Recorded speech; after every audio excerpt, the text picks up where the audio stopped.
son dos historias distintas, dos lugares distintos, dos tiempos distintos, pero un hilo en común, que sería como el tercer personaje, es ese sentimiento de odio. Porque, por desgracia, el odio al otro, que es exactamente el protagonista de este libro, no es algo nuevo. Ahora, lo nuevo es el modo en que se difunde hoy.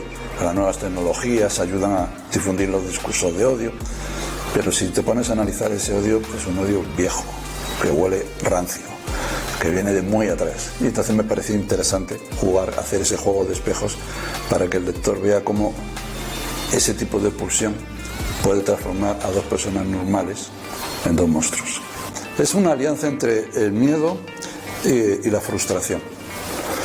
Cuando esos dos ingredientes se juntan, produce una sensación de rabia y de impotencia, y esa sensación de rabia e impotencia muchas veces se traduce en la búsqueda de alguien a quien culpabilizar de nuestra frustración y de nuestro miedo.